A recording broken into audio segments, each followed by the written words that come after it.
hurmatli nomzod, Assalomu alaykum. hurmatli komissiya a'zolari, hurmatli nomzod. Bugun 2025 yil 30 sentyabr Xatirchi tumani Xonaqa mahalla fuqaro yig'ini yoshlar yetakchisi lavozimiga munosib nomzod tanlash uchun suhbat jarayonini boshlaymiz. Hurmatli nomzod, o'zingiz haqingizda qisqa qilib tanishtirib o'tsangiz. Assalomu alaykum. Men Ural Samadbek Rustam o'g'li Chinobod mahallasida tug'ilganman. Hozir Xonaqa mahallasiga yoshlar yetakchisiga nomzodlikka topshirganman. Tushunarli. Hurmatli nomzod, Xonaqa mahallasini bilasiz, shundaymi? Bilaman. Bo'ldi bo'lmasa, random dastur orqali savollar sizga taqdim etiladi. Navbat bilan o'qib, baland ovozda o'qib javob berib ketaverasiz. Birinchi savol yoki ikkinchi savolni bilmasangiz, uchinchi, to'rtinchi savollarga o'taversangiz bo'ladi. Keyin qaytib bir ikkinchi savolga javob berasiz. Tushunarli.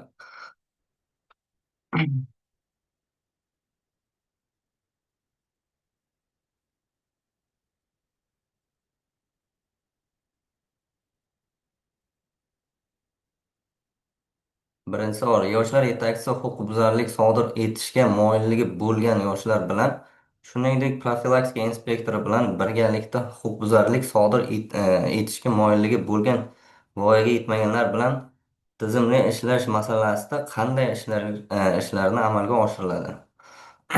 Birinchi savolga javobim, birinchi o'rinda yoshlarni axloqiy huquqini o'rganish, mahallalarda keskin tartiblarda olib borish, besh tashabbus o'yinlari ancha bunga yordam beradi, chunki yoshlar bilan muloqot bo'ladi, yoshlarni tanish, yoshlarni o'rganish, shu orada kimni huquqbuzarligi bo'lsa, shularni o'rganib chiqib, profilaktika inspektori bilan ota onasi bilan birga mahallada e, tushuntirish ishlari olib boriladi. Birinchi savolga javobim tugadi. Ikkinchi savol. Biror tashkilot idoralarga murojaat qilinganda murojaatchining ismi, familiyasi, yashash manzili ko'rsatilmagan bo'lsa, murojaatlar ko'rib chiqiladimi? Bunga o'zimni fikrimni bildirib o'taman, aniq ma'lumotim yo'q. Murojaatni albatta ko'rib chiqilishi shart deb o'ylayman. Murojaatchini o'sha ism familiyasi yoki turar manzili biriktirilmagan bo'lsa ham, o'sha murojaatini ko'rib chiqib, albatta o'rganib, keyin murojaatchini aniqlab yordam berishga majburmiz deb o'ylayman. Uchinchi savol. Yetakchilarning faoliyati qanday mukofotlanadi?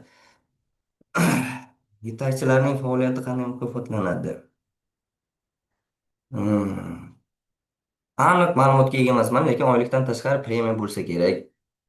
Keyin faxriy yorliq yoki bir mukofotlar bo'lsa kerak. To'rtinchi savol. O'zbekiston Respublikasi Prezidentining 2025 yil 14 fevraldagi PQ 60 sonli qarorli loyihasi qanday asosiy maqsadni ko'zlaydi?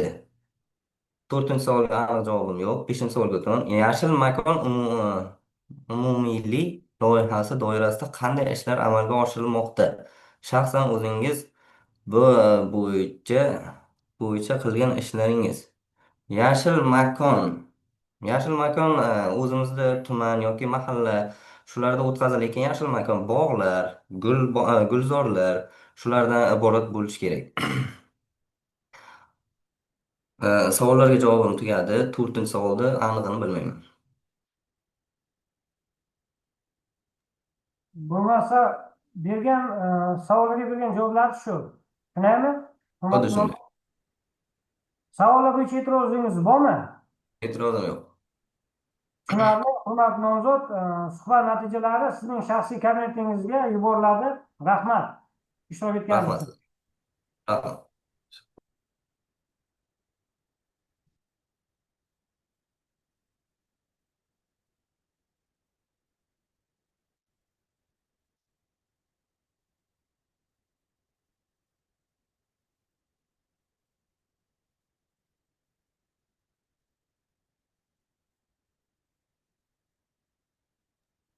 Assalomu alaykum, hurmatli nomzod. Qisqa qilib o'zingiz haqingizda tanishtirsangiz, yashash manzilingiz, ma'lumotingiz, ism, familiya. Assalomu alaykum. Ism familiyam Omonov Mamadiyorbek Muzaffar o'g'li. Navoiy viloyati Xatirchi tumani Galbek mahalla fuqarolar yig'inida istiqomat qilaman. Shu yilning iyun oyida Nizomiy nomidagi O'zbekiston Milliy pedagogika universiteti tarix fakultetini tamomladim. Ma'lumotim oliy. Hurmatli nomzod, Galabek bilan Xonaqa mahallasi masofasi qancha oralig'ida? Taxminan 11-12 kilometr masofada. Tushunarli. Hurmatli nomzod, sizga savollar random dastur orqali taqdim etiladi. Navbatdan baland ovozda o'qib, javob berib ketaverasiz. Birinchi Xo'p, savol, ikkinchi savolga javob topolmasangiz, uchinchi savolga o'tib, keyinchalik bir bilan ikkiga yana kirib o'qib javob berishingiz mumkin. xo'p, tushunarli. Xo'p, birinchi savol: yoshlar yetakchisi har oyda necha marotaba xorijdagi yosh vatandoshlar bilan muloqot qilish orqali ularning faoliyatini o'rganadi? Keyingi savolga javob bera qolaman. Ikkinchi savol: yoshlar yetakchisi xorijdagi vatandosh yoshlar bilan ishlash va ularni qo'llab-quvvatlash uchun nima ishlarni amalga oshiradi? Xo'p, yoshlar yetakchisi avvalo o'ziga yuklatilgan vazifalardan kelib chiqqan holda xorijda yurgan o'sha o'z balansida turgan yoshlar, ya'ni mahallada yashovchi yoshlar bilan har biri bilan alohida shug'ullanadi, ular bilan muloqot ishlarini olib boradi. Ya'ni o'sha aynan nima ish bilan shug'ullanayotganligi, davlat o'sha homiyligida, o'sha davlat nazoratida qonuniy asosda xorijga chiqib ketganligi va uning javobgar shaxslar tomonidan o'sha vakillik ostiga olinganligi, oila a'zolari bilan ishlash bo'yicha o'sha ko'plab muloqotlar olib boradi.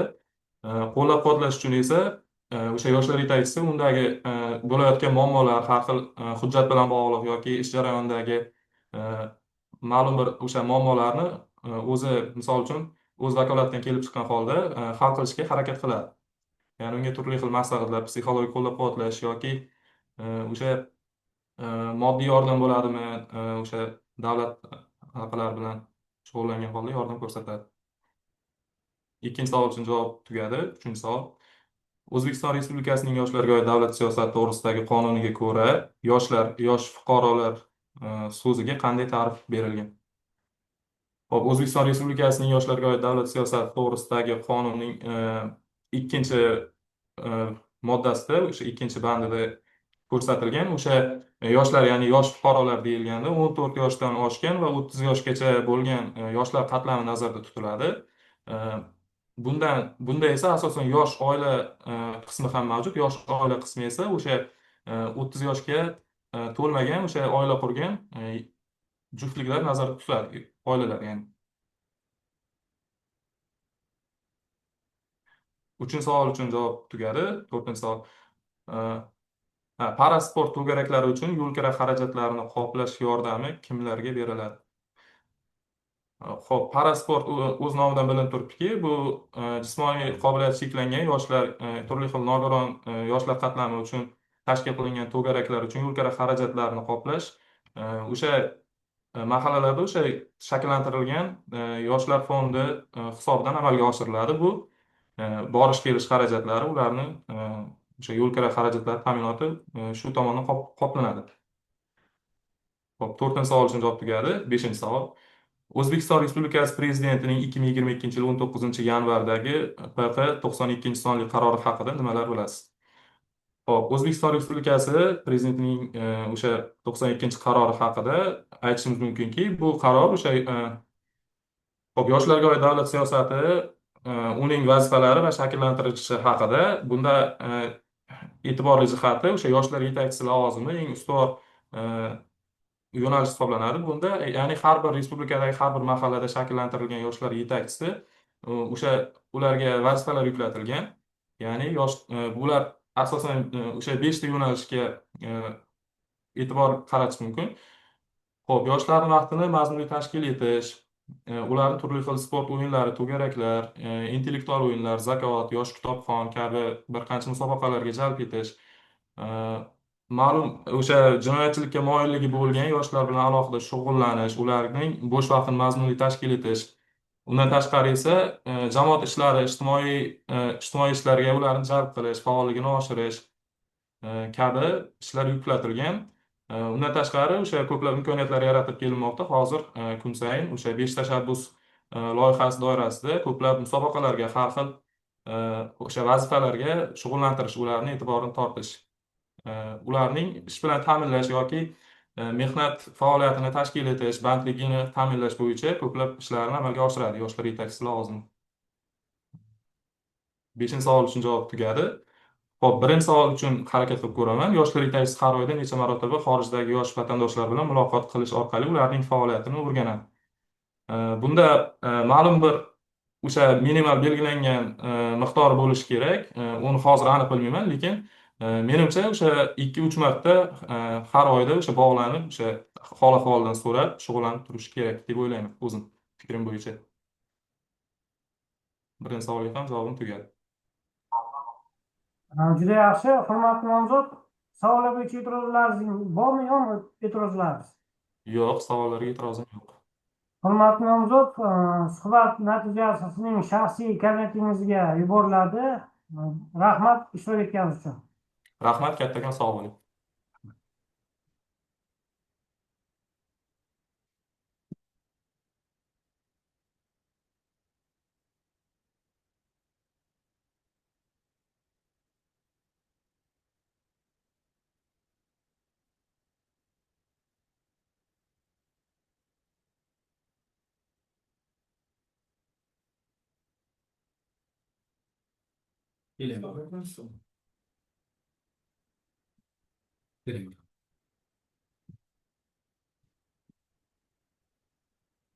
Assalomu alaykum. Men Quvondiq Bobur Zokir o'g'li. Assalomu alaykum, hurmatli nomzod. O'zingiz haqingizda tanishtirib o'tsangiz, qaysi mahalladan, qaysi tumandansiz? Xatir tumani Bog'chako'la mahallasidan. Yana bir bor ismingizni aytib o'rasizmi, hurmatli nomzod? Quvondiq Bobur Zokir o'g'li.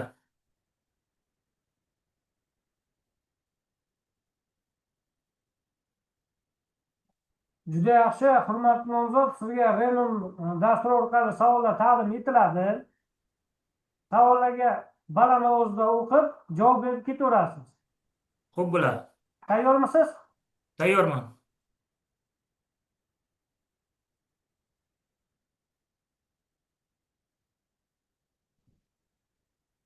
Birinchi savol. Pareto qoidasi, 80-20 qoidasi.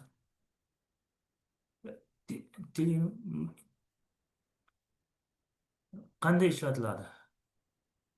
Time management. Time managementda qanday ishlatiladi?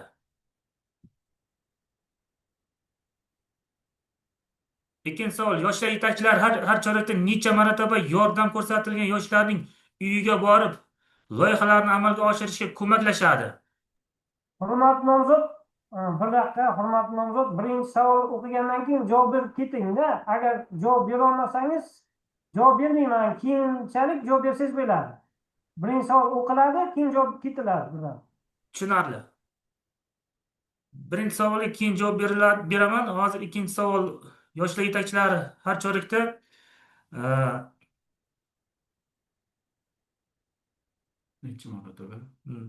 necha marotaba yordam ko'rsatilgan yoshlarning uyiga borib, loyihalarni amalga oshirishga ko'maklashadi?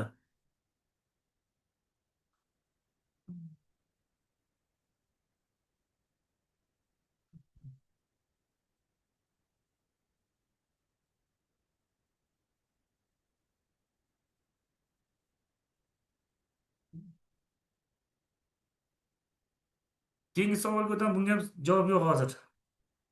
Uchinchi savol. Yoshlar daftar jamg'armasidan ijtimoiy loyihalar uchun grant ajratish bo'yicha tanlovni kim o'tkazadi?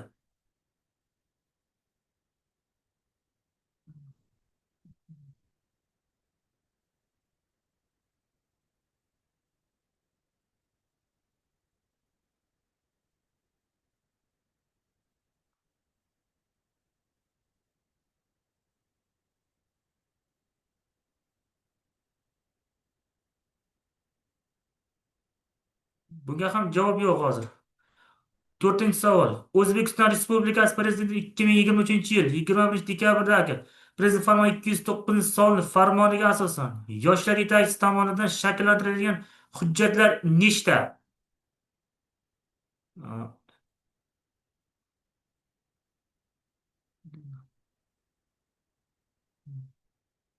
Hujjatlar soni.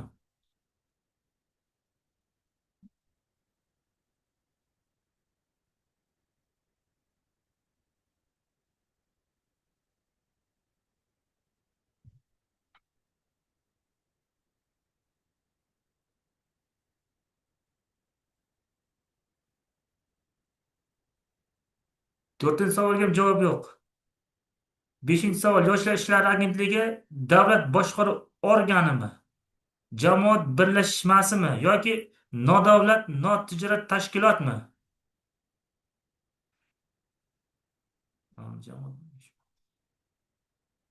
Yoshlar ishlari agentligi bu davlat boshqaruv organi. Ha,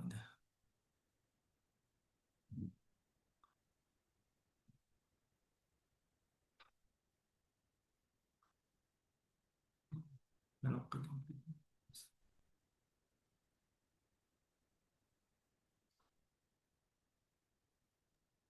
Hurmatli nomzod, qolgan savollarga javoblar bormi?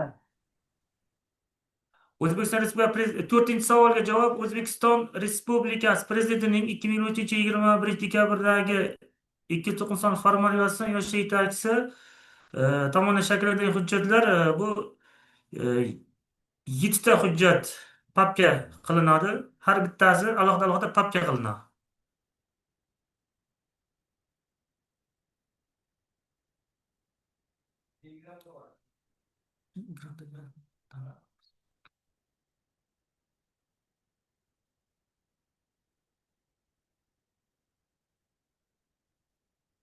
Ikkinchi savolga javob bor. Yoshlar yetakchisi har chorakda necha marta yordam ko'rsatilgan yoshlarning uyiga borib, loyihalarni amalga oshirishga ko'maklashadi? Ha.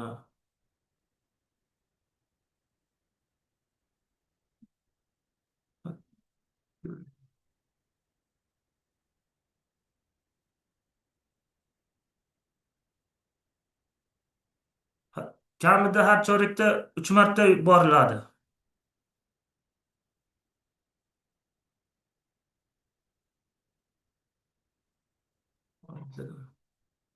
Uchinchi savolga javob. Yoshlar daftar jamg'armasidan ijtimoiy loyihalar uchun grant ajratish bo'yicha tanlovni kim o'tkazadi?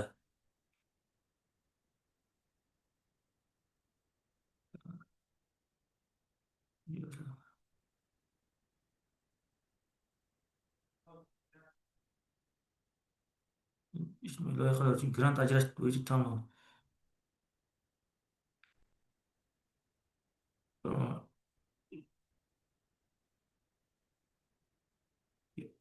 Tanlovni yoshlar agentligi, ya'ni tuman bo'limi o'tkazadi. Har bitta tumanda.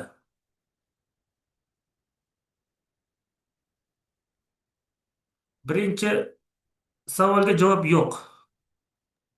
Tushunarli. Hurmatli nomzod, savollar bo'yicha e'tirozingiz bormi? E'tiroz yo'q. Hurmatli nomzod, suhbat natijasi sizning shaxsiy kabinetingizga yuboriladi. Ishtirok etganingiz uchun rahmat katta. Rahmat.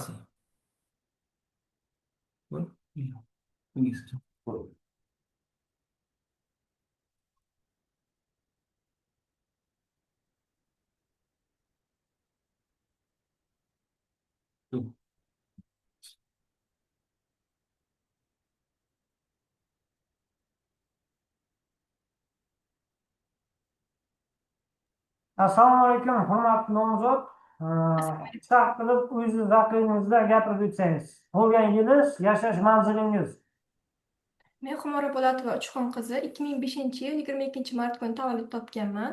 Bo'g'irdoq mahallasi, Bo'g'irdoq qishlog'ida. Bo'ladi. Tushunarli. Hurmatli nomzod, sizga savollar random dastur orqali taqdim etiladi. Baland ovozda o'qib, savollarga javob berib ketasiz. Ha.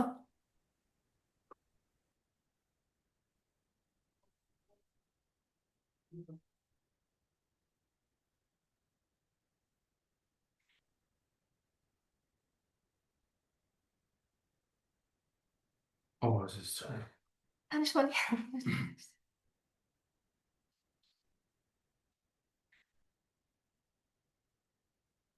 Birinchi savol. Yoshlar yetakchisi shaxsiy rivojlanish uchun bir oyda nechta kitob o'qishi kerak va nechta tilni mukammal o'rganish kerak? Yoshlar yetakchisi va o'zi umuman olganda barcha jamiyatimiz aholisi uchun qancha kitob o'qisa ham kam. Chunki kitob bu bilim manbai hisoblanib, dunyoqarashini va fikrlashini kengaytirib beradi. Bir oyda nechta tilni o'rganish kerak? Har bir odam uchun til o'rganish bu o'zi uchun kalit hisoblanadi. Qancha til o'rgansa ham zarari yo'q. Ikkinchi savol. Yoshlar yetakchisi har oyda necha nafar iqtidorli yoshlarni aniqlashi kerak? Yoshlar yetakchisi mm, o'zi asosan iqtidorli yoshlar va ularni ma'naviy ma'rifatga yetaklash, mm,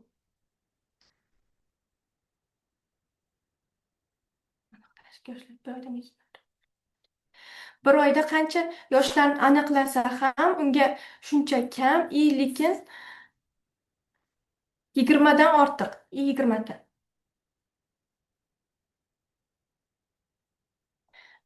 Uchinchi savol. Yoshlar yetakchisi ishsiz yoshlar va maktab bitiruvchilar bandligini ko'maklash yo'nalishida nima vazifalarni amalga oshiradi?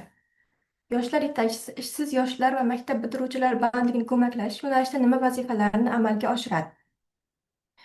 Yoshlar yetakchisi ularga ish topishda ko'maklashish, dunyoqarashini kengaytirish va o'z hayot yo'lida o'z yo'lini topishga ko'maklashadi. Mm, O'qishga topshirayotgan maktab bitirgan o'quvchilarni o'qishga topshirayotgan paytida o'z to'g'ri yo'nalishga yo'naltirishga ko'maklashadi. Murojaatlarning turlarini sanab bering. Yoshlar ishlar agentligi davlat boshqaruvi organi, jamoat birlashmasi yoki nodavlat notijorat tashkilotmi? Yoshlar ishlar agentligi davlat boshqaruvi organimi, jamoat birlashmasimi yoki nodavlat notijorat tashkilotmi? Yoshlar ishlar agentligi davlat boshqaruvi organi. Murojaatlar turlarini sanab bering. Murojaat turlari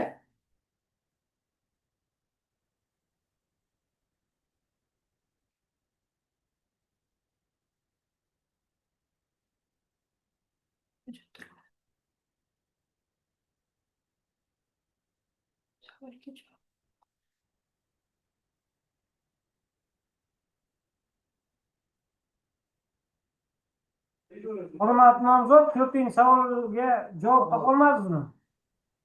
hozir ozroq hayajon bosib javob kelmayapti.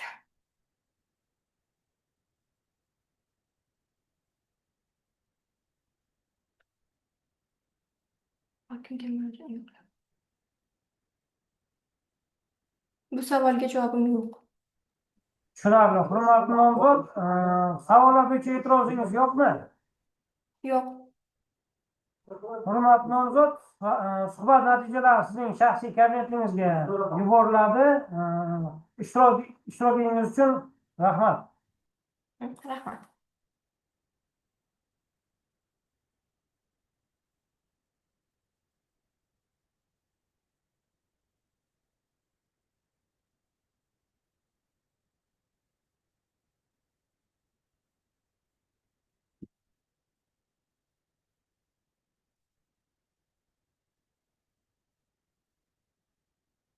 Assalomu alaykum.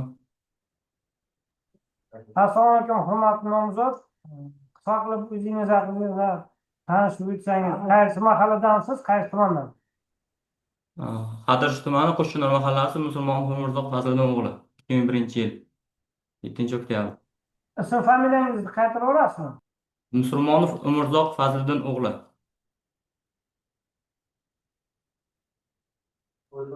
Hurmatli nomzod, sizga Venom dasturi orqali savollar taqdim etiladi. Savollarni baland ovozda o'qib, javob berib ketaverasiz. Xo'p bo'ladi.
Hop, savol o'qiyman. Ibrat farzandlari qachon faoliyatini boshlagan? Birinchi savol. Ibrat farzandlari 2022 yildan faoliyatini boshlagan. Ibrat farzandlari O'zbekiston Respublikasi yangi tahrirda Konstitutsiyasi nechta bo'lim, nechta band, necha moddadan iborat? Hop, 6 bo'lim, 27 bob, 155 moddadan iborat 23-yil tahrirlangan Konstitutsiya. Toifalarda o'tkaziladi. 3-chi savol to'liq emas ekan. 4-chi savol o'qiyman. O'zbekiston Respublikasi Prezidentining 2025-yil 14-fevraldagi 62-sonli qarori nima to'g'risida? 12 qaror. Hozircha javobim yo'q bunga. Yoshlar yetakchisining o'zi shaxsiy namuna ko'rsatish uchun har oyda necha kitob o'qishi kerak? Har oyda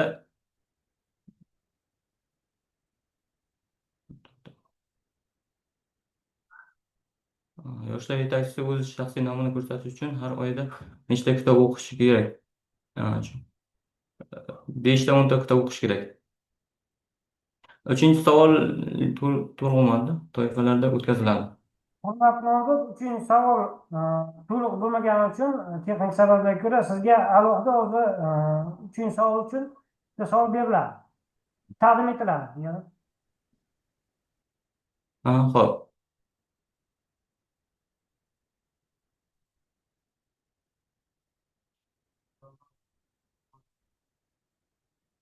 Uchinchi savol uchun alohida savol beriladimi yoki yana Yo'q, muzokaraga shu randomni yana nima qilsangiz,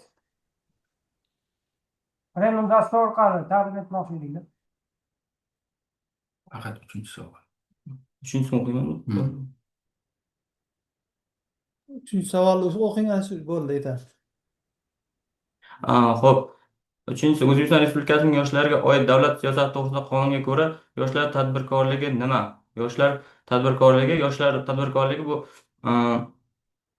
o'zining g'oyasi biznes yoshlar tadbirkorligi o'z g'oyasi biznesiga biznes jarayonida tadbirkorlik jarayoni yoshlar tadbirkorligi deyiladi. Yosh tadbirkor bo'lsa u o'sha biznes bilan shug'ullanadigan shaxs hisoblanadi.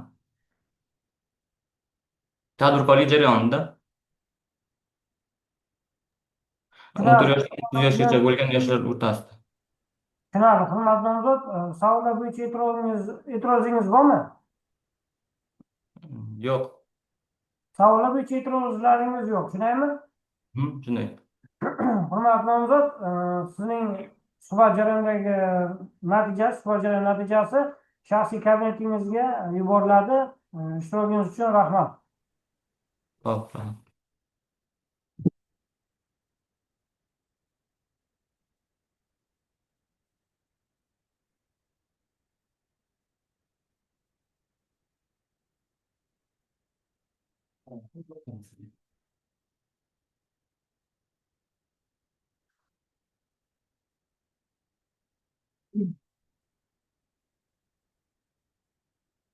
Assalomu alaykum, hurmatli nomzod. Salom. O'zingiz haqingizda qisqa qilib aytib o'tsangiz, qaysi mahalla, qaysi tuman, ism familiyangiz? Xatirchi tuman Jalayor mahallasi. Himoyali Ulug'bek.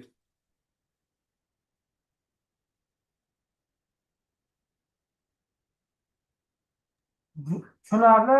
Hurmatli nomzod, sizga savollar random dastur orqali taqdim etiladi. Savollarni baland ovozda o'qib, javob berib ketaverasiz.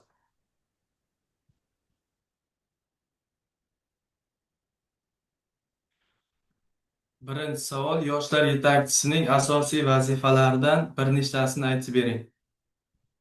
Yoshlar yetakchisining vazifalaridan asosiysi yoshlarni bo'sh vaqtlarini unumli tashkil qilish, 5 tashabbus doirasidagi sport musobaqalarini o'tkazish, yoshlarni ijtimoiy qo'llab-quvvatlash, ularni o'sha og'ir toifadagi yoshlarni jamiyatga qamrab olish, ularga shart-sharoit yaratish, o'quv kurslari, sport to'garaklari, kitobxonlik ga jalb qilish, xorijdagi yoshlar bilan doimiy aloqada bo'lish, ularni masalan imkoniyati cheklangan nogiron yoshlarga sharoit yaratib berish, ularni o'sha xarajatlarini qoplab berishda amaliy ko'mak berish.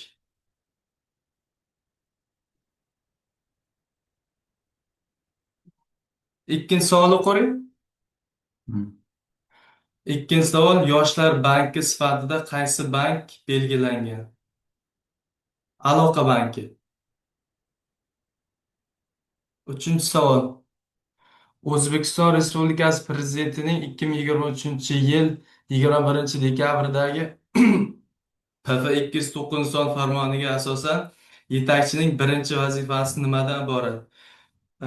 Yetakchining birinchi vazifasi 5 tashabbus doirasidagi sport 5 tashabbus doirasida ishlarni amalga oshirish. To'rtinchi savol. Har yili yoshlar bandligini ta'minlash maqsadida qanday dasturlar amalga oshiriladi? Har yili yoshlar bandligini ta'minlash maqsadida Yoshlar ishlar agentligining o'zining loyihalari bor. Masalan, Yosh kitobxon, Ustoz AI, mutolaa, undan tashqari o'sha 5 tashabbus doirasida ham amalga oshirilgan o'sha 5 ta kategoriyaning har bittasi yoshlarni bandligiga, ularni bo'sh vaqtini unumli o'tkazishga qaratilgan. Beshinchisi, mahalla raisi islohotchi deganda nima tushunasiz? Mahalla raisi ularni qaysidir ma'noda nazorat qiluvchi odam. Masalan, kelib ketish ta'bilini ham mahalla raisi yuritadi. Keyin qaysidir ishlarni boshlash uchun yoki qaysidir sport to'garaklarini o'tkazish uchun o'sha mahalla raisi o'zi bosh bo'lib, o'zi ularga nima deydi, boshida turib, o ishlarni amalga oshiradi. Hamma o'sha yoshlar ishlari bilan mahalla yetakchiligidagi hamma odamlar o'sha mahalla raisi atrofida birlashadi. Javob berib bo'ldi. Hurmatli nomzod, rahmat. Savollar bo'yicha e'tirozlaringiz bormi? Yo'q, e'tirozim yo'q. Hurmatli nomzod, suhbat natijalari sizning shaxsiy kabinetingizga yuboriladi. Ishtirokingiz uchun rahmat. Mayli, sog'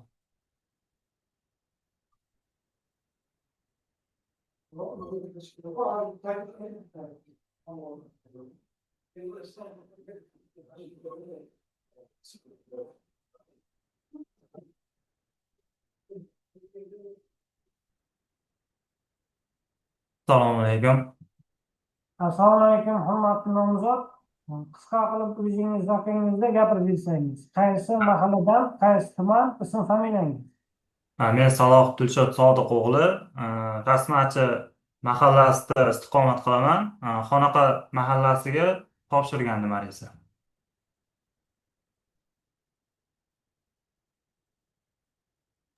Tushunarli. Qaysi mahalladan mandingiz, Dilshod? Tasmachi mahallasidan. Tasmachi mahallasi bilan Xonaqa mahallasidagi masofa qancha? 801 kilometr atrofida. 800 metrmi? Ha. Tushunarli. Hurmatli nomzod, sizga savollar Regnum dasturi orqali taqdim etiladi. Baland ovozda o'qib, javob berib ketaverasiz. Birinchi savolga yoki ikkinchi savolga javob topolmasangiz, keyingi savollarni o'qib, javob berib ketsangiz bo'ladi. Xo'p, tushunarli.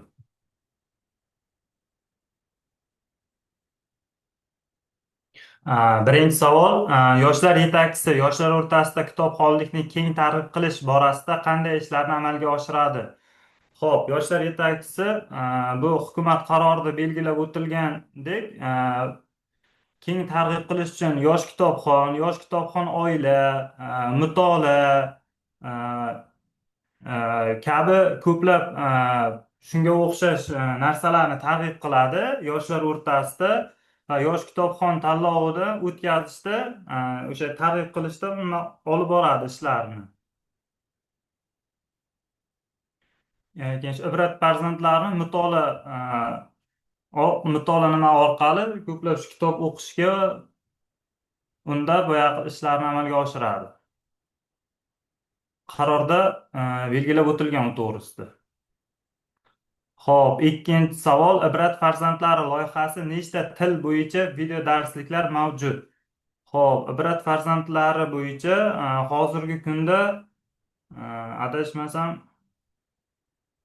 23 xil til bo'yichami video darsliklar mavjud to'liq. Yani YouTube platformasida va dasturlar orqali. Hop, keyingisi O'zbekiston Respublikasi Prezidentining 2025-yil 14-fevraldagi 60-son qarori nima to'g'risida? Xo'sh, bu mahalladagi 60-son bo'lsa, mahalla institutlarini tizimini tubdan takomillashtirish chora-tadbirlari to'g'risida bo'lishi kerak. Keyingi 4-savolga esa ilm-fan, sport, san'at va madaniyat yo'nalishlaridagi o'quv kurslari uchun subsidiyalar miqdori qanchagacha etib belgilangan? Xo'sh, ilm-fan, sport bo'yicha o'quv kurslarini 6 oy mobaynida to'lab berishi mumkin. 6 oy mobaynida kurs to'garaklarini to'lab beradi. BXMni 5 baravardan BXMda xo'sh, 5 baravar, 10 baravardan oshmagan taqdirda to'lab beriladi. Hop, keyingisi O'zbekiston Respublikasining yoshlarga oid davlat siyosati to'g'risida qonunga ko'ra yoshlar, yosh fuqarolar so'ziga qanday ta'rif berilgan? Xo'sh, yoshlar davlat siyosati to'g'risida qonunga asosan 14 yoshga to'lgan va 30 yoshdan oshmagan, ya'ni 31 ga to'lmagan fuqarolar yosh fuqarolar sanaladi va ularga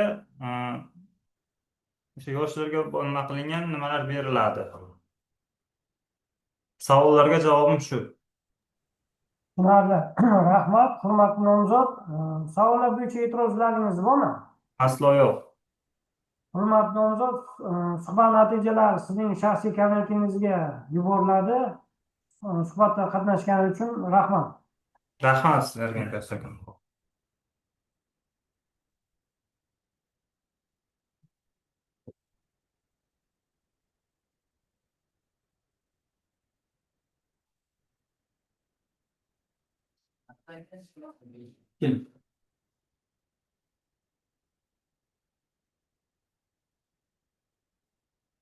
Assalomu alaykum. Assalomu alaykum, hurmatli nomzod. O'zingiz haqingizda qaysi mahallada, qaysi tumandansiz? Ism familiyangizni aytib o'tsangiz. Ism familiyam Nuraliyev Odiljon Nurali o'g'li Qo'shto'ng mahallasida istiqomat qilaman. Xonaqa mahallasiga ariza topshirganman. Siz yashab turgan mahalladan Xonaqa mahallasigacha masofa qancha? Qo'shilib ketgan ikkalasi yonma-yon 500 metr bor. Tushunarli. Hurmatli nomzod, sizga savollar random dastur orqali taqdim etiladi. Baland ovozda o'qib javob berasiz. Agar birinchi savolga yoki ikkinchi savolga javobingiz bo'lmasa, keyingi savollarni o'qib javob berib ketsangiz bo'ladi. Xo'p, tushundim. O'zbekiston Respublikasining yoshlarga oid davlat siyosati to'g'risida qonunga ko'ra, yoshlarga oid davlat siyosatining asosiy yo'nalishlari nechta? Asosiy yo'nalishlari 5 ta. O'sha yoshlarga oid davlat to'g'risida qonunga ko'ra. 5 ta. O'sha yoshlar asosan yoshlarni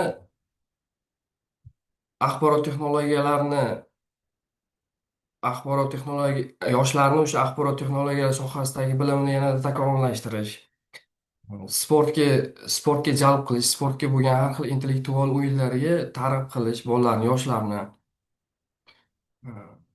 Keyin yoshlarni vatanparvarlikka nima qilish, o'rgatish, ularni ongini o'sha vatanparvarlik tuyg'usida shakllantirish.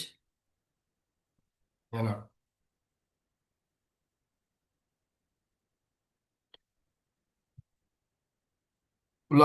yoshlar orasida o'sha yoshlarni tadbirkorlikka targ'ib qilish va ularni o'sha tadbirkorlik borasida yetarlicha o'sha ma'naviy, ma'rifiy, ijtimoiy sohalarda ma'lum miqdorda yordam berish, masalan, tadbirkorlik sohasida ham yoshlarga yordamlashish, ko'maklashish.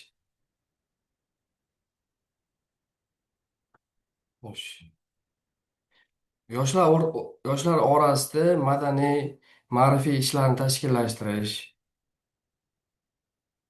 madaniyat sohalarida, sport sohalarida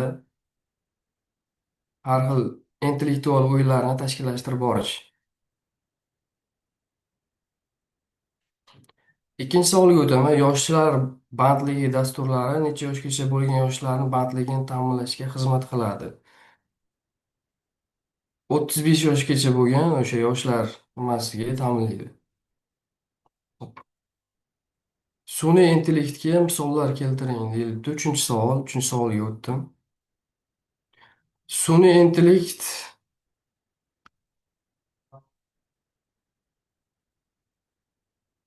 sun'iy intellektga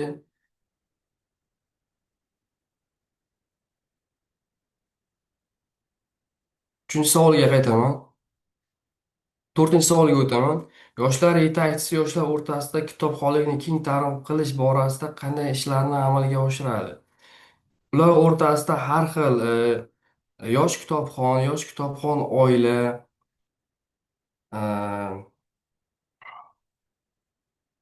quvnoqlar va zukkolar nimalarini, tadbirlarini kengroq amalga oshirish, ularni o'sha kitobxonlikka bo'lgan tadbirlarda qiziqtirish, ularni har xil shunday tadbirlarni o'tkazib borish, ularni ongida ham o'sha kitobxonlikka bo'lgan munosabat, endi kitobxon bo'lish uchun e, sharoit yaratib berish, ta'minlab berish ularga har xil nimalar, o'yinlar o'tkazish, tadbirlar o'tkazish, yosh kitobxon oila, yosh kitobxon.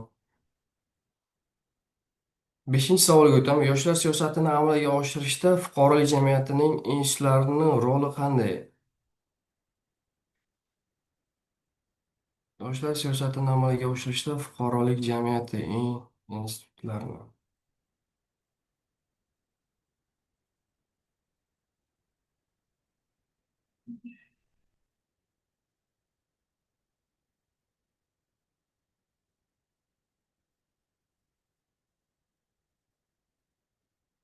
Yoshlar siyosatini amalga oshirishda fuqarolik jamiyati institutlarini nazarda tutilganda shu mahallalar tushundimmi? Mahalla albatta bu ham katta mahallani ham katta hissasi, katta yoshlarni nimasini oshirishda bu yerda siyosatni yoshlar masalalari bilan ishlashda mahallani ham katta ahamiyatga ega.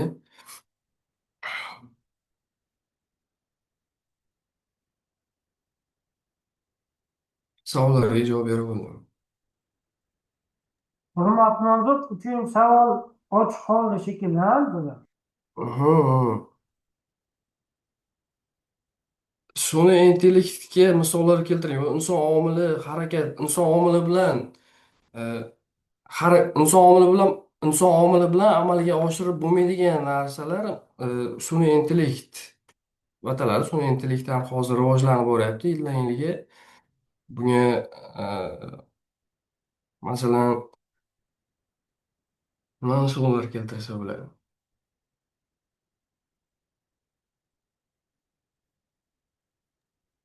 Hurmatli nomzod, bo'lmasa savollarga e'tirozingiz yo'qmi? Savollar bo'yicha Albatta yo'q.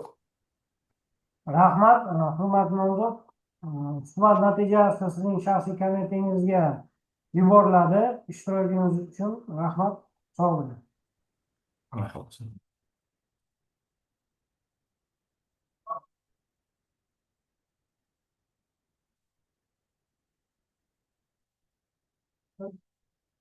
Tamam, keldim. Assalomu alaykum. Assalomu alaykum, hurmatli nomzod. Men Nasir, Hurmatli nomzod, o'zingiz haqingizda tanishtirsangiz, qaysi mahalladan? men Nasirjonov Beylik Shahobiddinov 1996 yil 11-oktyabrda Samarqand viloyati Paxtash tuman Gulobod mahallasida tug'ilganman. Hozirgi kunda Xonaq mahalla fuqarolik yoshlar yetakchilikka ishga topshirganman. Hozirgi kunda qaysi mahallada istiqomat qilasiz? Paxtash tuman Gulobod mahallasi. Xatirchida Xonaqa mahallasiga hujjat topshirgansiz. Xuddi shunday. Tushunarli. Hurmatli nomzod, sizga random dastur orqali savollar taqdim etiladi. Savollarni baland ovozda o'qib, javob berib ketaverasiz. Xo'p, tushunarli.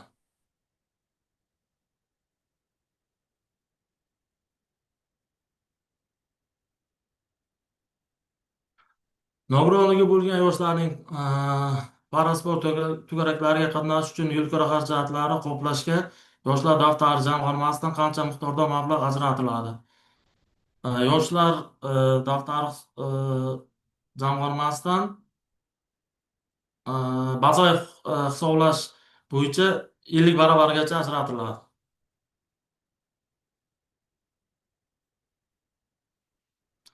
Ikkinchisi, Yoshlar daftari jamg'armasidan ijtimoiy loyihalar uchun grant ajratish bo'yicha tanlovni kim o'tkazadi? Bu savolga hozircha javobim yo'q. Keyingisini o'qisam, ijtimoiy himoyaga muhtoj yosh oilalarga turar joy ijarasi uchun kompensatsiya qancha muddatga qadar to'lab beriladi? Kompensatsiya muddatga. Bunga ham hozircha javobim yo'q. Keyingisini o'qisam, yoshlar balansi nima va qanday maqsadda tuziladi? Yoshlar balansi. Bunga ham hozircha javobim yo'q. Keyingisini o'qisam, yoshlar ilm-fan va sport, san'at, madaniyat yo'nalishlariga olimpiada, tanlov va musobaqalarning xorijiy bosqichlariga qatnashish xarajatlari uchun qancha miqdorda subsidiya ajratiladi? Subsidiya.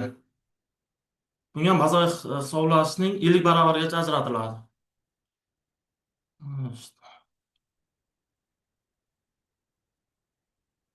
Qolgan savollarga javobim yo'q. Hurmatli nomzod, bo'lmasa savollar bo'yicha e'tirozlaringiz yo'qmi? Yo'q, e'tirozim yo'q. Hurmatli nomzod, suhbat natijalari sizga shaxsiy kabinetingiz orqali jo'natiladi, yuboriladi. Ishtirok etganingiz uchun rahmat. Katta rahmat, sog' bo'lasiz.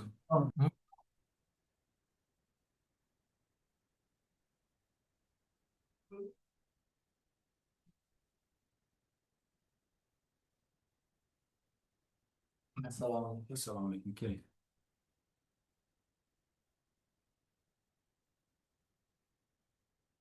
Assalomu alaykum.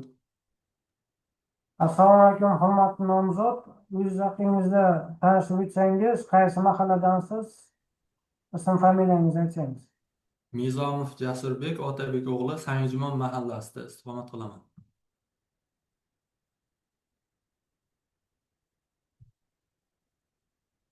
Hurmatli nomzod, mahallangizdan Xonaqa mahallasigacha masofa qancha? 15 kilometrlar bor. Tushunarli. Hurmatli nomzod, sizga random dastur orqali savollar taqdim etiladi. Savollarni baland ovozda o'qib, javob berib ketaverasiz. Xo'p.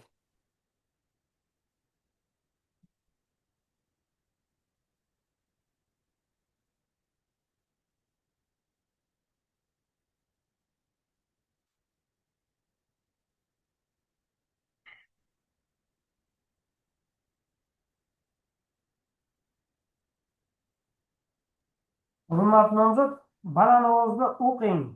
Keyin javob bering. Biznesga birinchi qadam loyihasi doirasida imtiyozli kreditlar eng ko'p necha yilga beriladi? Birinchi savol. Ko'pi 7 yilga beriladi. Ikkinchi savol. Yoshlar ishlari agentligining asosiy yo'nalishlari nimalardan iborat? Yoshlar ishlari, yoshlarni bo'sh vaqtini mazmunli o'tkazish, yoshlarni ish bilan ta'minlash va tarbiyasida qandaydir nuqson bor yoshlar bilan ishlash, jinoyat sodir etgan, ro'yxatda turadigan yoshlar bilan ishlash, shu ikkinchi savolga javobim.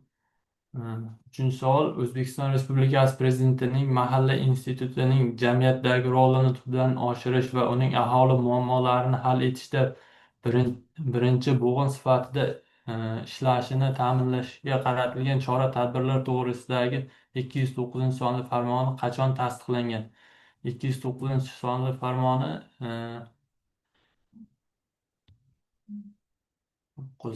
2025-yil tasdiqlangan. Biror tashkilot, idoralarga murojaat qilinganda murojaatchining ismi, familiyasi, yashash manzili ko'rsatilmagan bo'lsa, murojaatlar ko'rib chiqiladimi? Ko'rib chiqilmaydi. Murojaatlarning turlarini sanab bering. Murojaatlar turlari.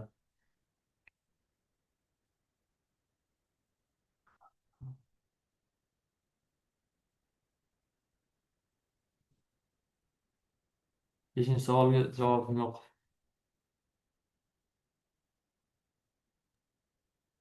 Rahmat, hurmatli nomzod. Savollar bo'yicha e'tirozlaringiz bormi? Yo'q, e'tirozim yo'q. Hurmatli nomzod, sizga suhbat natijalari shaxsiy kabinetingizga yuboriladi. Qatnashganingiz uchun rahmat. Rahmat.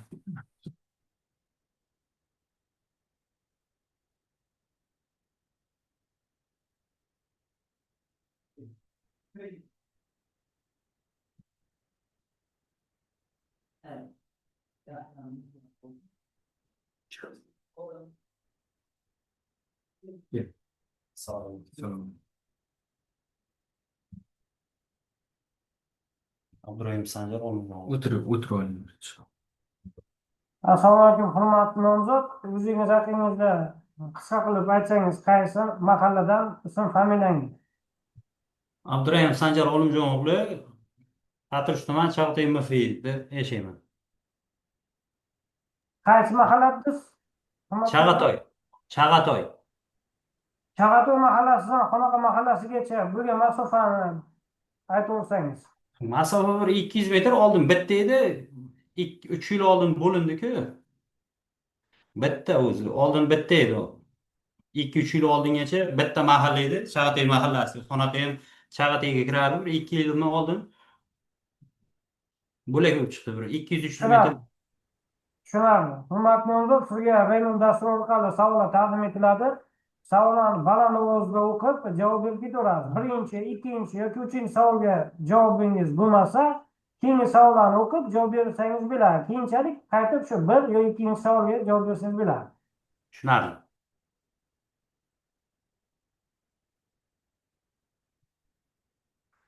Birinchi savol: yoshlar siyosatini amalga oshirishda fuqarolik jamiyati institutlarining roli qanday?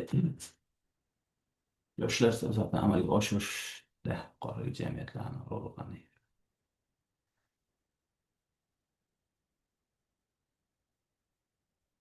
Yoshlar siyosatini amalga oshirishda fuqarolik jamiyati.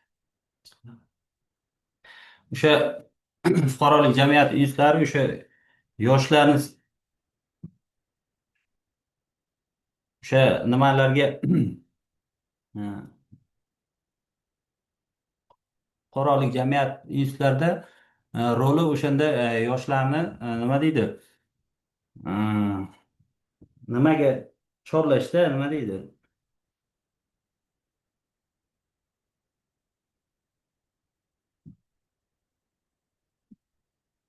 Ikkinchi savolga aniqlik: avtoterror boshqaruv uslubi haqida gapirib bering. Avtoritar. Avtoritar boshqaruv uslubi haqida gap. Avtoritar deganda nima deydi? O'sha liderlikka o'xshab ketadi. Endi nima deydi? Shu yoshlardan ilm jihatdan, o'sha yoshlarni boshqarish jihatdan o'sha ulardan ajralib turish, liderlik qobiliyati bo'lishi kerak-da ularda. Liderlik qobiliyati bo'lsa, shundagina yoshlarni o'ziga qarata biladi. O'sha yaxshi nimalarga nima deydi?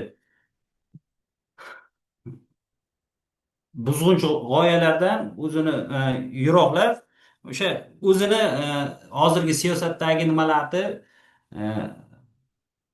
nima deydi? O'zini gapini o'tkaza bilib, o'sha liderlik qobiliyatiga ega bo'lgan shaxslarga aytiladi.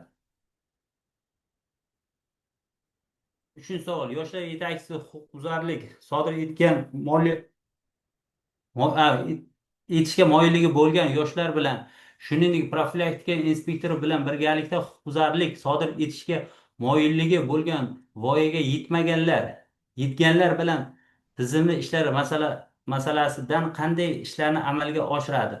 O'sha yoshlar bilan uchrashuvlar o'tkazadi, o'sha mahalladagi e, profilaktika inspektori, ya'ni o'zimiz tilda aytganda uchastkovoylar bilan birgalikda o'sha mahalla yoshlari bilan tushuntirishlar amalga oshiradi. O'sha e, o'sha keyin roliklar qo'yib beradi, o'sha nimalarga oqibati, masalan, huquqbuzarlik amalga oshirsa erta oqibati qanday bo'lishi mumkin, o'sha nimalardan, roliklardan tushuntirish ishlari amalga oshiradi. Roliklardan qo'yib berib, oqibati mana shunday bo'ladi, ertaga huquqbuzarlik amalga oshirsa, jinoyatchilik, o'g'irlik qilingan taqdirda ertaga oqibati mana shunday bo'ladi deb turib har xil roliklar qo'yib beradi. O'sha bo'yicha taqiqlangan roliklardan o'sha mahalla oqsoqollari bilan birgalikda ota-onalari bilan birgalikda tushuntirishlarni amalga oshirib boradi. 4-savol. Parasport to'garaklariga qatnashayotgan yoshlar uchun yo'l kira xarajatlari qanday tartibda to'lanadi? Parasport nogironligi bo'lgan shaxslarda endi parasport o'sha nogironligi bo'lgan yoshlarga o'sha nima tomonidan davlat tomonidan yoshlar ishlari agentligi tomonidan o'sha nima deydi, yoshlar o'sha mahalladagi yoshlar yetakchisi uni ro'yxatini shakllantiradi. Ro'yxatini shakllantirgan holatda o'sha misol qanaqangi o'sha nogironlik bo'lgan shaxslar qanaqangi sport turlariga bormoqchi bo'lsa, o'sha tuman markazida bo'ladimi yo asosan tuman markazida bo'ladi, unaqangi sport turlari hozir mahallalarda ham bor, har maktablarda sport zallari bor. O'shalarga uzoq bo'lsa, o'sha ro'yxatga olgan holatda o'sha nima bazasi bor, o'sha yoshlar yetakchilarining bazasi bor. Bazaga kiritgan holatda o'sha yoshlar ishlari agentligi tomonidan to'lab beriladi. 5-savol. Vatanparvarlik deganda nimani tushunasiz? Vatanparvarlik deganda o'sha vatanga nisbatan milliy g'urur bo'lishi kerak. Insonparvarlik, vatanparvarlik o'sha jamiyatga, tug'ilib o'sgan joyga nisbatan, O'zbekistonga nisbatan milliy g'urur bo'lishi kerak. Fidoyilik bo'lishi kerak. Har bir yoshlarda, umuman yosh, qari hammada o'sha vatanparvarlik, milliy g'urur, vatanga sadoqatli bo'lishi kerak deb o'ylayman, o'zimda shaxsiy fikrim. Tushunarli, hurmatli nomzod. Savollar bo'yicha e'tirozlaringiz bormi? Aslo yo'q. Hurmatli nomzod, suhbat natijalari sizning shaxsiy kabinetingizga yuboriladi. Ishtirokingiz uchun rahmat. Sog' bo'ling. Rahmat, salomat bo'linglar. Rahmat.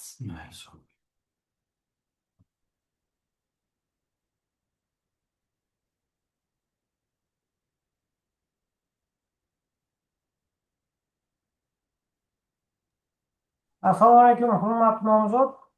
Assalomu alaykum. O'zingiz haqingizda tanishtirib o'tsangiz, qaysi mahalladan, ism familiyangiz nima? Men Qudratov Javohir Nurmurod o'g'li 2001-yil 14-may kuni Navoiy viloyati Xatir tumani Xonaqa qishloq fuqarolar yig'inida tavallud topganman. Ma'lumotim oling. Qudratov Javohir, shundaymi? Ha, shunaqa. Siz yashab turgan mahalladan Xonaqa mahallasi masofa qancha? O'zi yashab turgan O'sha Xonaqa mahallasi istiqomat qilaman men. Men juda ham yaxshi, hurmatli nomzod. Sizga random dastur orqali savollar taqdim etiladi. Savollarni baland ovozda o'qib, javob berib ketaverasiz. Tushunarli.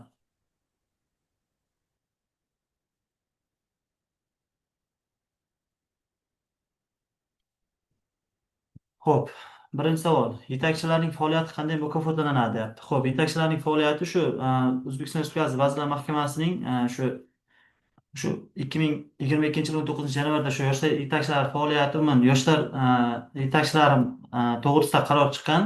Unga ko'ra shu yoshlar yetakchilari birinchi mukofotlanishda 30% ustama, keyinchalik shu oylik ish haqining 30% miqdorida ustama bilan mukofotlanadi. Xo'p, ikkinchi savol. Yoshlarning mahalliy darajadagi ilm-fan, sport, san'at va madaniyat yo'nalishidagi olimpiada, tanlov va musobaqalarda qatnashish xarajatlari uchun qancha miqdorda subsidiya ajratiladi? Bu 4 baravar miqdorida subsidiya ajratiladi. Xo'p, keyingi savol.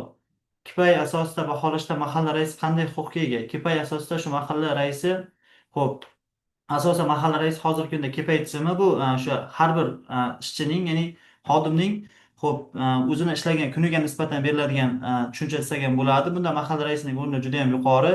Chunki u shu kunlik davomatni ham onlayn ham offlayn tizimini olib borib o'zini qo'lida yuritadi.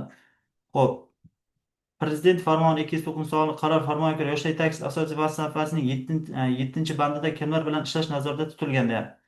Xo'p, yoshlar 7-bandida tak asosiy vazifasi 7-bandida shu yoshlar yetakchisi hokim yordamchisi shu mahalladagi yettliklar bilan birga ishlash nazarda tutilgan. Xo'p, keyingisi yoshlar uchun oliy ta'lim muassasasi shartnoma to'loviga yordam qaysi ta'lim shaklida tahsil olayotganlarga beriladi? Bu xo'p, kunduzgi va kunduzgi ta'lim shaklida, ya'ni hozirgi kunda nima ham chiqqanku, zaochniy deydi, unaqalarga berilmaydi, faqat ochniy ta'lim yo'nalishida, ya'ni kunduzgi ta'lim yo'nalishida o'qiyotgan talabalarga nisbatan beriladi.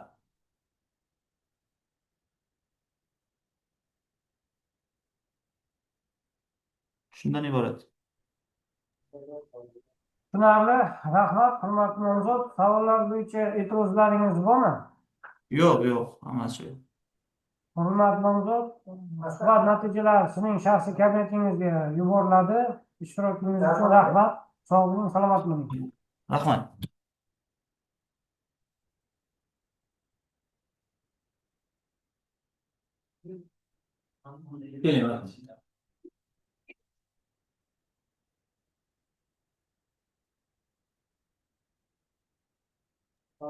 Assalomu alaykum, hurmatli nomzod. O'zingiz haqingizda tanishtirib o'tsangiz, ism familiyangiz, qaysi mahallada istiqomat qilasiz? Assalomu alaykum. Men Tasmachi mahalla fuqarolar yig'inida istiqomat qilaman. Xonaqo fuqarolar yig'ini yoshlar yetakchisiga nomzodimni topshirganman. Ism familiyangiz? Roziq Elbek Ahmadovli.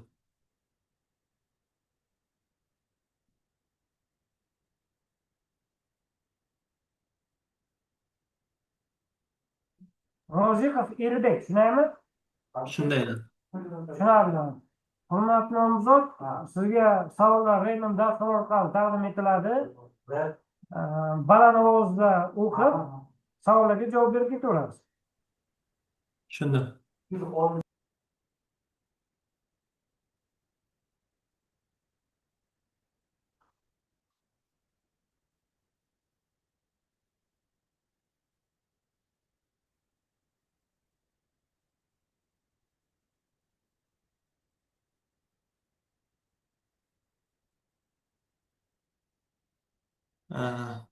Birinchi savol.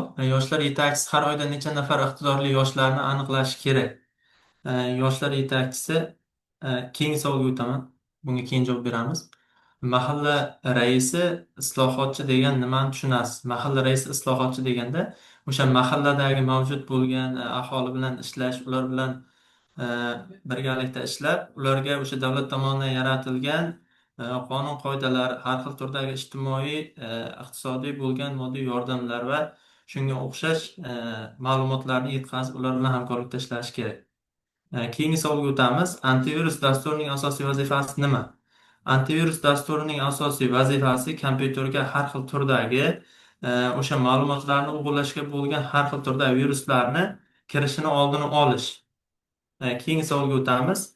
Yoshlar yetakchisi har oyda necha nafar yoshlarni sport, musiqa va fan to'garaklariga jalb etishi kerak? 20 nafar yoshlarni fan to'garagiga jalb etish kerak. Keyingi savolga o'tamiz. O'zbekiston Respublikasi Prezidentining 5 muhim tashabbusi yo'nalishlari ketma-ketligini aytib bering. Demak, birinchi tashabbusimiz madaniyat yo'nalishi bo'yicha, ikkinchisi sport yo'nalishi bo'yicha, uchinchisi axborot texnologiyalari bo'yicha, to'rtinchisi kitobxonlik bo'yicha, beshinchisi xotin-qizlarni ish bilan ta'minlash bo'yicha. Birinchi savolga qaytadigan bo'lsak, yoshlar yetakchisi har oyda necha nafar iqtidorli yoshlarni aniqlashi kerak? Bunga taxminan javob berib ko'raman. 7 nafar iqtidorli yoshlarni aniqlash kerak. Javoblarim tugadi. Tushunarli. Hurmatli nomzod. Savollar bo'yicha e'tirozlaringiz yo'qmi? Yo'q. Hurmatli nomzod, suhbat natijalari sizning shaxsiy kabinetingizga yuboriladi. Ishtirokingiz uchun rahmat. Sog' bo'ling. Rahmat sizga. Turursan?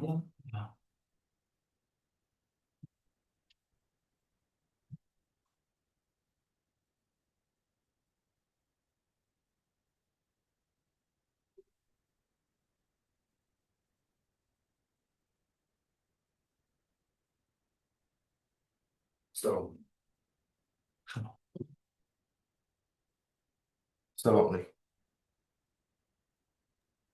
Assalomu alaykum, hurmatli nomzod. O'zingiz haqingizda tanishib o'tsangiz, ism familiyangiz, qaysi mahallada istiqomat qilasiz? Men Mustafa Muhammad Ali Kamoliddin o'g'li Mirzo mahalla fuqarolar yig'inida yashayman. Mirzo Ulug'bek fuqarolar yig'inida deysizmi? Ha, Mirzo mahalla fuqarolar yig'ini. Mirzo Ulug'bek mahallasidan xonaqagacha bo'lgan masofa qancha? 20-25 kilometrlar chiqsa kerak. Uyimda.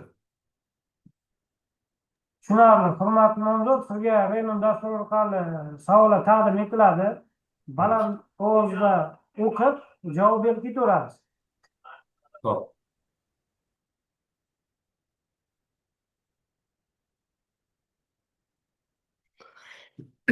Savollarni yangilaymi, Sherzod aka? Tushunarli, Zafar aka. Ha? Yangi savol taqdim etsangiz.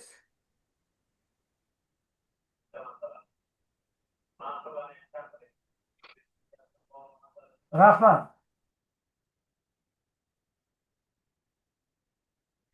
Birinchi savol. Ijtimoiy himoyaga muhtoj iqtidorli yoshlarni ilm-fan, sport va san'at va madaniyat yo'nalishiga o'quv kurslari uchun subsidiya ajratish miqdori qancha? Miqdor yoshlar ilm-fan, sport va san'at madaniyatlarini yo'nalish o'quv kurslari uchun subsidiya ajratish miqdori 50 barobargacha. Keyin ikkinchi savol. Avtotransport vositalarini haydovchilik tayyorlov o'quv kurs xarajatlarini qoplash uchun subsidiya ajratish imtiyozidan bir yosh necha marta foydalanish mumkin? Bir yosh imtiyozidan bir yosh necha marta foydalanish mumkin? 4 barobargacha ajratiladi. Bu bir marta ajratiladi. 4 barobargacha.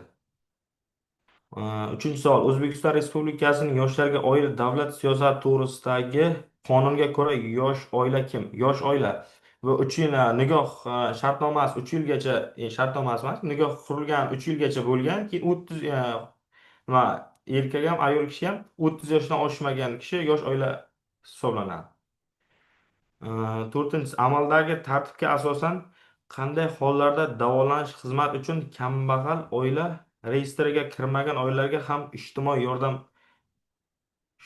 taqdim etiladi? Amaldagi tartibga asosan qanday bu ijtimoiy himoyaga muhtoj nogiron bo'lgan oilalar, yoshlar daftariga kirgan nogiron bo'lganlar ijtimoiy himoya yordam sifatida 50%ga 50 barobargacha subsidiya ajratilib davolanishga yo'naltiriladi. Beshinchisi, Yoshlar ishlar agentligi tomonidan ijtimoiy himoyaga muhtoj yoshlar qanday yordam ko'rsatadi? Bu yordam ijtimoiy himoyaga muhtoj yoshlarga davolanish uchun, ish bilan ta'minlanish uchun, keyin tadbirkorlik salohiyati bo'lsa, kredit ajratish uchun ham Yoshlar ishlar agentligi kredit ajratmoqchi so'rasa, kredit ajratib beradi. Keyin undan tashqari prava olmoqchi bo'lsa, keyin armiyaga to'lovlarni ham Yoshlar ishlar agentligi tomonidan yordam ko'rsatiladi. Tushunarli. Hurmatli nomzod, sizga taqdim etilgan savollar bo'yicha e'tirozlaringiz bormi? Yo'q, e'tirozim yo'q. Rahmat, hurmatli nomzod. Suhbat natijalari sizning shaxsiy kabinetingizga yuboriladi. Ishtirokingiz uchun rahmat. Sog' bo'ling. Rahmat, sog' bo'ling.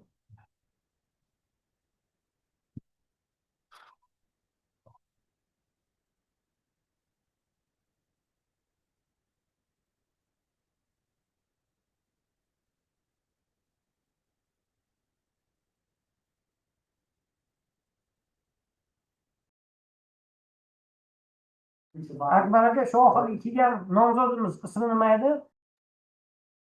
Mustafoyev Muhammad Ali Kamoliddin o'g'li Mirzo Ulug'bekdan.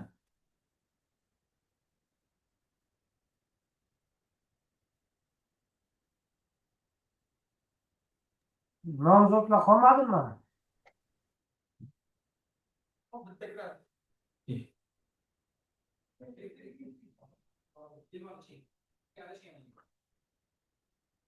Hozir kiryapti Sherzod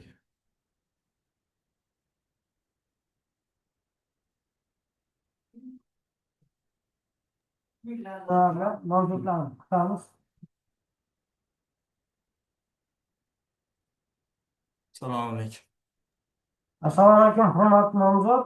O'zingiz haqingizda tanishib o'tsangiz, ism familiyangiz, yashab turgan mahalla, tuman.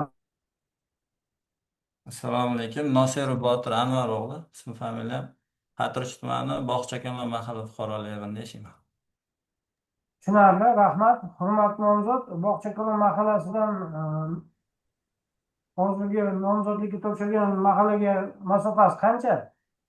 Qanaqa mahallasigacha bo'lgan masofa?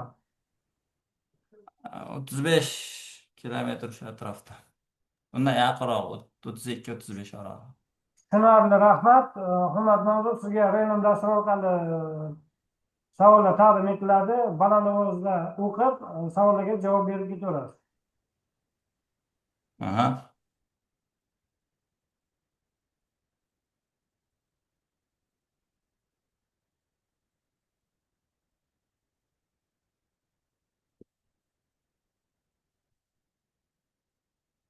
O'n beshta savol ekan.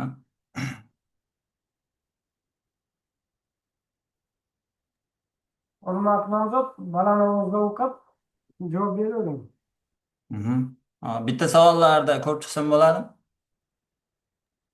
Mayli.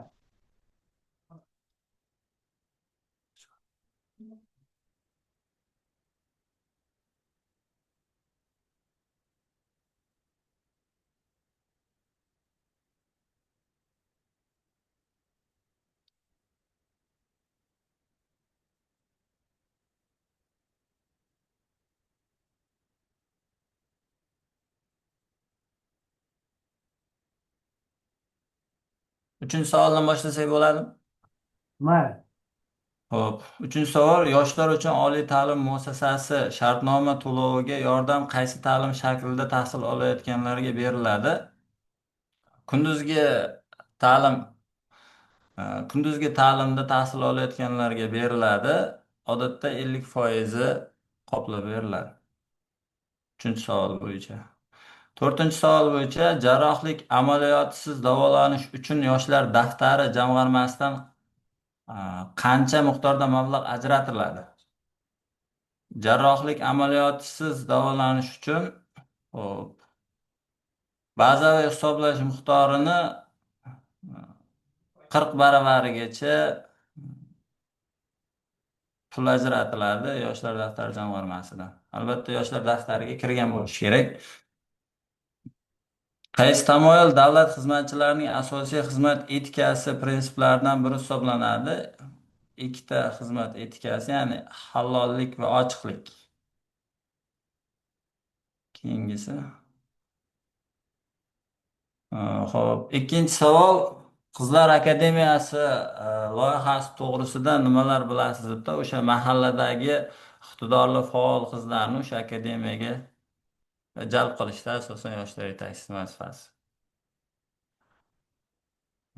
Birinchi savolda yoshlar yetakchisi iqtidorli yoshlarni izlab topish, iste'dodni ro'yobga chiqarish, ularni qo'llab-quvvatlashga ko'maklashish borasida qanday ishlarni amalga oshiradi? Yoshlar yetakchisi o'zi talab bo'yicha bir oyda 20 ta yoshlarni jalb qilish kerak. 20 ta yoshlarni jalb qilganda ham asosiy yo'nalishlari sport va jismoniy tarbiyani rivojlantirishda, aynan sport sohasiga qiziqadigan yoshlarni shu kun davomida shug'ullanganda e'tibor berib ta'lim qiladi. Keyin odatda o'sha nima deydi, yoshlar yetakchisi tomonidan endi tavsiya beriladi. Sport sohasida yuritilayotganda, masalan 6 oy davomida masalan sport sohasida shug'ullanyapti, o'shalarga sport forma yoki inventarlar qilib beriladi. Yoki masalan musobaqalarga borganda yo'l kiralari qoplab beriladi. Masalan, parasportga boradiganlarda ba'zi hisoblash bo'yicha bir baravar qoplab beriladi. Qisqa javoblarim shu. Agar savollaringiz bo'lsa, yana javob berib o'taman.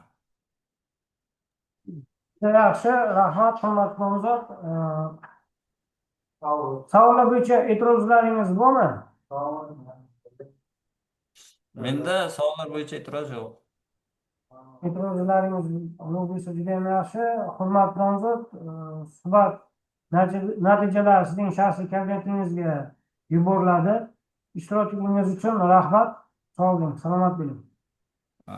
Man qatnashish uchun mashinam ham bor, endi 32-35 kilometr-ku masofa.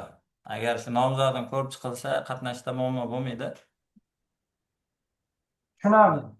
Tushunarli, rahmat. Rahmat. Javob olsangiz. Shaxsiy kabinetingizga jo'natadi. Okey, Rahmat. bunaqa bahonasiz suhbat bo'layotdi.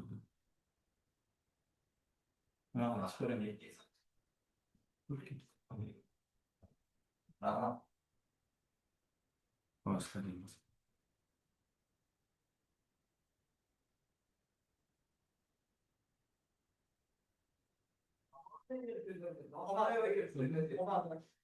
Feruz aka bo'ldi. Hamma ishtirokchilar kelganlari kirib to'plada qatnashdi. Tushunarli. Oxirgi kirgan Botirmidi, Elbekmidi?